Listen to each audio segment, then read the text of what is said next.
Hi everyone, welcome to School of Scarlett. Today I have another message for you. So today's message is kind of going around this month. We're in the month of October and everyone's seeing, all the scary movies, the ghosts, all of that stuff. And so I wanted to talk about demons and psychic attacks. So this is actually something that I deal with quite often.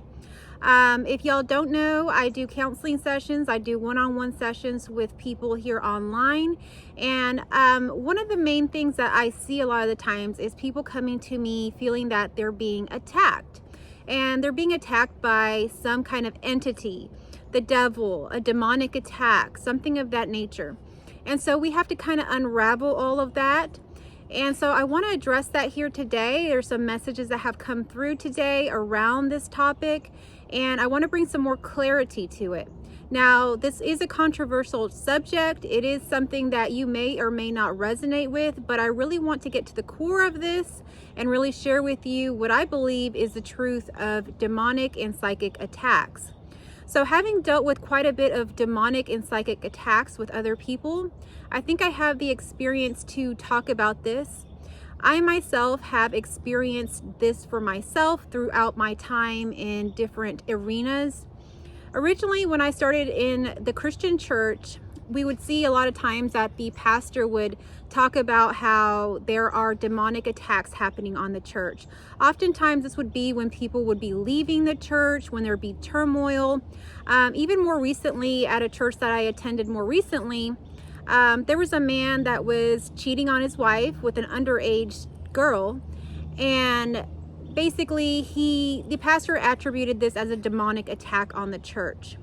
Now, I want to unravel this a little bit more for you, but these are some examples of things that happen.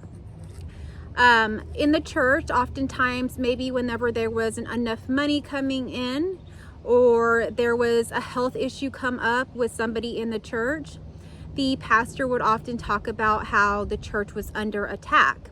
So many of the members would begin to believe that these demonic attacks were very real and that these things were happening due to demonic attacks.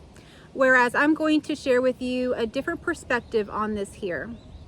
For me personally, I never really saw it that way. There could have been times that maybe there was struggles in my marriage or there was things going on and I wanted to attribute it to a demonic attack or something like that because that's the way the church labeled it. But deep down inside, I knew that it was not a demonic attack. It was more of a human issue. So that is my perspective on that. But I will tell you, I'm not going to downplay demonic attacks, psychic attacks, whatever you want to call them. They are, and they feel very real. So I more recently did go through something where I experienced what you would call a demon, like actually seeing a demon, talking to you. And it was one of the scariest experiences that I have ever been through in my life. It's hard to explain, it's hard to talk about, but I have talked about it before. And so these things are very, very real and they are very scary. And if you're not prepared to deal with some of these things, you will really believe that you have been attacked by a demon, that you have been attacked by the devil, or that someone has put a hex on you, or that someone is giving you the evil eye is another one that I hear a lot.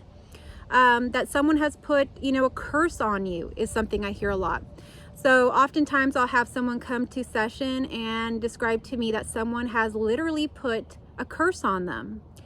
And they will describe the things that are happening in their lives. Sometimes, like I say, it'll be like their finances aren't doing well, or suddenly they're having trouble in their marriage, or trouble with someone at work. So they will begin to see a pattern of something breaking down in their life. When we go into this a little bit deeper, we start to realize that a lot of these things that are so-called the psychic attacks or curses that they feel are happening have been happening in the background, and they're just parts of themselves that they have not been looking at until they had the idea that they had a psychic attack or that they had someone put a curse on them. But for me, we'll just talk about something a little bit more common so that we can stay on track here. It's not more common, but it's more real to some of you. and that's if a demon is attacking you. So the devil and the demon are hand in hand. They're a polarity. So in everything, there is the positive and there is the negative forces working within it. And within our own personal being, we're going to go deep here, okay? So stay with me. There is a core, and our core being has polarity. It has both the light and the shadow. And many people that come to this channel and many people that work with me, and even in my own life, have experienced awakenings, have experienced shifts in their perception due to spirituality, due to psychology, due to things in life that have happened where they have become more aware and more awakened to things that maybe not everyone is awakened to. And because of this, what is actually happening at a core, deeper level is that the awareness or the consciousness that you're experiencing that you've never experienced before is actually the unconscious coming to light. So Carl Jung has basically, all his work is around the shadows. And that's something that I'm very, very familiar with, not just because I studied psychology, but because of my own personal experiences of life. The unconscious is something that we don't generally deal with. So if you're just a typical human being and you haven't had an awakening and you haven't, gone to therapy or had some psychological shift somehow, you're pretty much living your life unconsciously. So you're living your life on autopilot, and every day is what it is, and it doesn't really go very much deeper until you have this awakening. And if you have had an awakening, you probably will relate, comment down below, that things oftentimes get a lot better. You begin to see the beauty of life. You begin to even maybe experience heaven on earth here, and you begin to get more sensitive to life.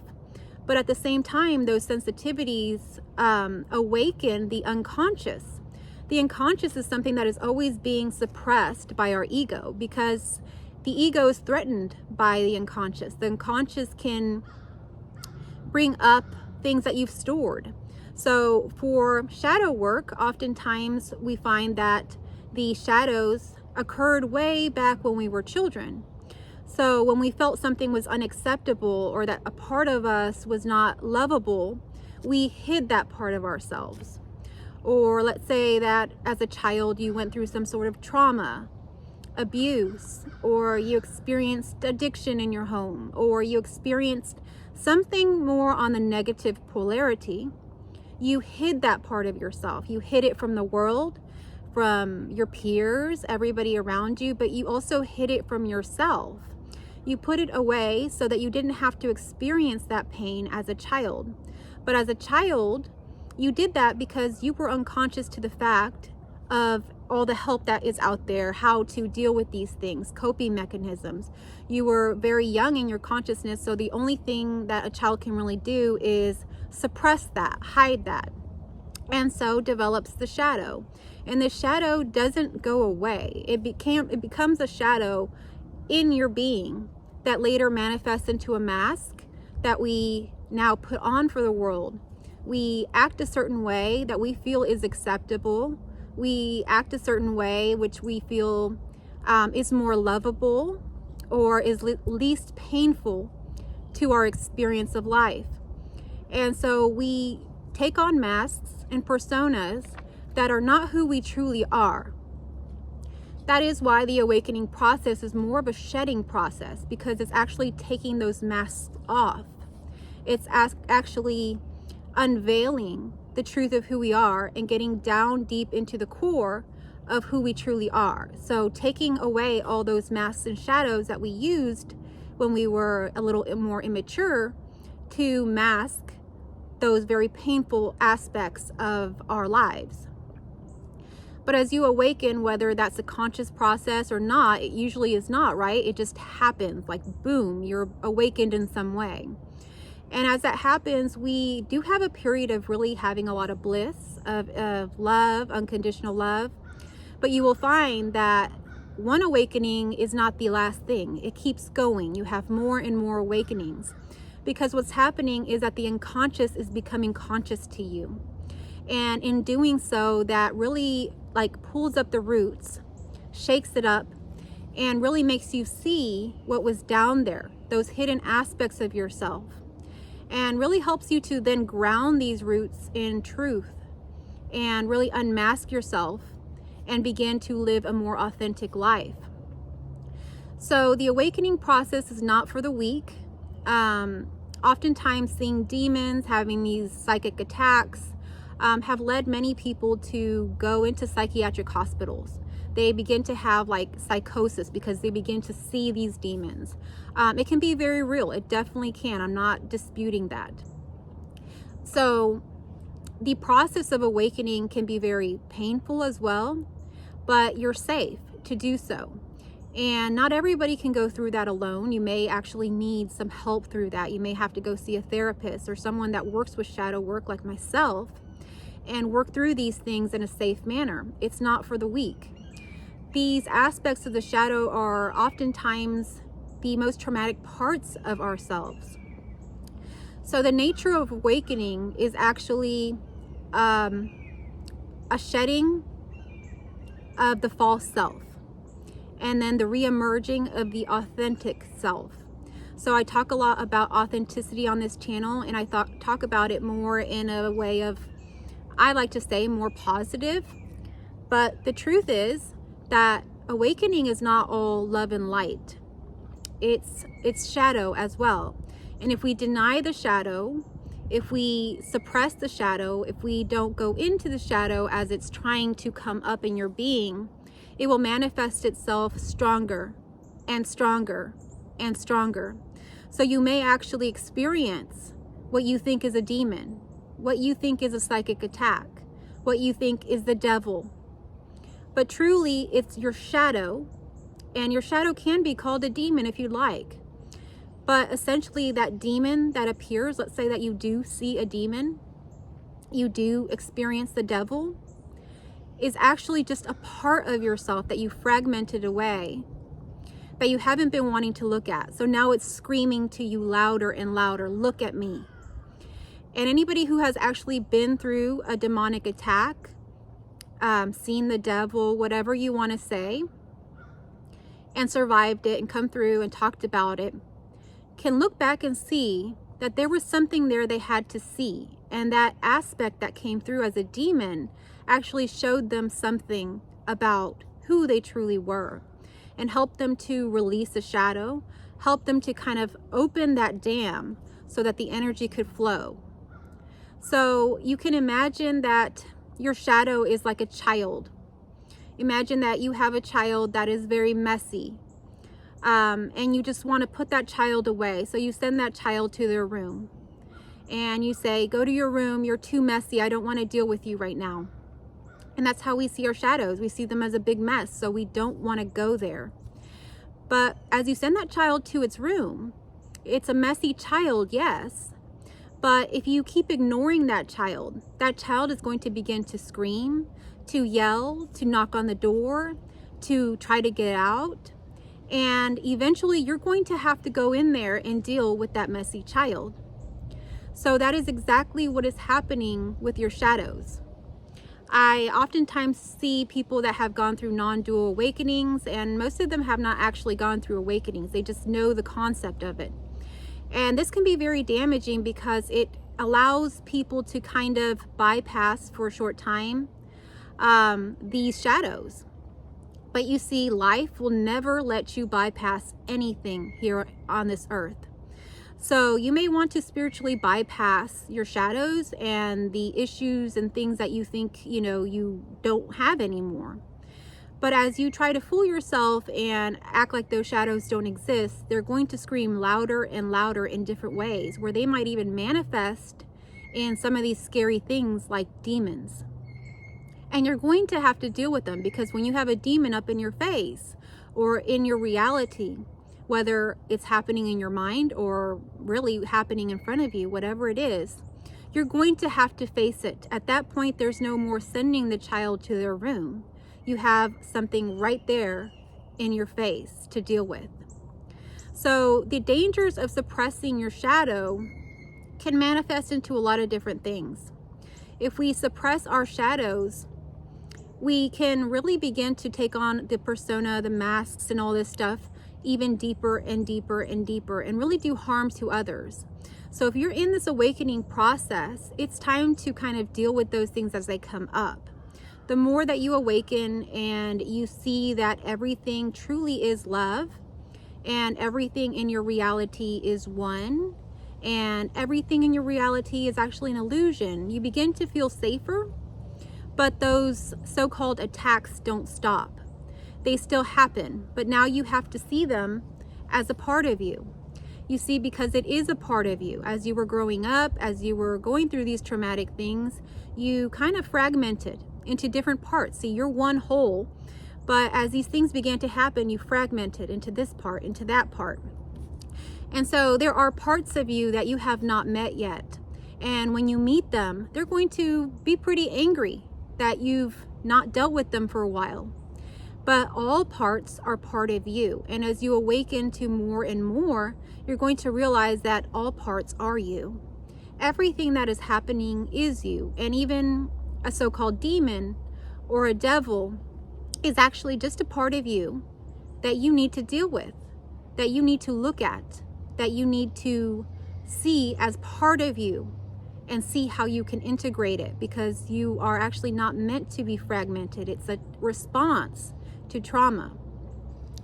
So when I would often hear in the church, that the church was under demonic attack. Most recently, I don't know if I just mentioned, the church that I was attending, I no longer attend there anymore, but they claimed that there was a demonic attack happening on the church when a man that worked there, he was an actual pastor there, a youth pastor, that man was under demonic attack when he cheated on his wife and left his wife and no longer wanted to do anything with his children. He renounced being a father to be with an underage girl in the church. And that was considered a demonic attack. When people in the church would get divorces or there would be financial issues, we'd hear the same thing. But when I see it now, I see that that was not a demonic attack. These things that are happening for a reason. There are shadows that man was suppressing and suppressing and suppressing. And so they manifested in a way that he was in his own mind thinking that that was the best route to go. And for someone that is suppressing their shadows, oftentimes they're trying to control themselves so much that the easiest and the only coping mechanism they can find is to go control another being. So to get with an underage girl who does not have the consciousness all the way to make a sound decision like that, you'll see these older men do that, take advantage of someone, a child, whether it's a female or male or whatever. Even more recently, you can examine the case of P. Diddy. Him trying to control and suppress truly who he is led him to now go and control and abuse so many others. And so the reality of this is that we have to allow for a free flow of our energy to express ourselves authentically without shame, without guilt. And that is the healthiest way. The unhealthy ways is when we suppress our shadows. And when we suppress our shadows, they manifest in perverted and dysfunctional ways that aren't naturally happening if we allow the energy to flow and for us to be authentic with who we truly are. So the benefits of shadow work is truly that you become your authentic self, that you deal with these shadows and they no longer show up as demons. They no longer show up as psychic attacks. And if you do experience them showing up in this way, you see them for what they are. You don't see yourself as a victim. You see yourself as a victor. As you see that this demonic attack or this psychic attack is communication and showing you something that you need to bring light to. Whereas the majority of people in this world see demonic and psychic attacks, the devil and all of this as some force victimizing them. You are not a victim here. Everything here is one. Everything here is love, and it's trying to teach you and show you to be more of who you are, to accept all parts of you as one, and to love all. So that is the truth and what I believe about demons and psychic attacks. And again, I don't discredit that, you can see a demon, that you can have a psychic attack. That can certainly happen, and I know that for myself. One of the scariest things I've ever seen was a demon, but it was showing me something. And anyone who's been through this can honestly share in this capacity that this is what is happening. It is when we decide to be victims and to fight against the demon rather than to integrate the shadow of whatever it's trying to show us, that we become the victims rather than the victors. But you're not a victim here. And these demons and these psychic attacks, the devil, they have no power over you. You have all your power within. You just have to let it flow. If you need any help in doing shadow work or parts work, whatever you want to call it, that is something that I work with a lot. So I have all my links and information in the comment and description down below. I would love to work with you on this and work through these shadows that often come up through spiritual awakenings. Because spiritual awakening is the coming together of all, the unconscious and the conscious as one. And many of us have only been living in the unconscious. And as we're looking around in this world, it does seem that there are a lot of so-called demons or, negativity. And that's because it's been suppressed for so long, and it's now coming up for us to deal with it, for us to choose to deal with it. And I hope that you choose to deal with it. I hope that you choose to bring light to those shadows and allow them to work through you the way that is best for your authentic self.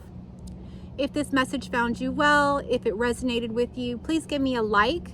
That helps support my channel and get this video out there. Leave me a heart, a comment down below. If you have anything to share about demonic attacks, psychic attacks, your own opinion about it, comment down below. I would love to hear it. If you're new here, thank you so much for coming here. I hope that you'll return. I hope that you'll subscribe, and I will catch y'all on the next message. I love you all.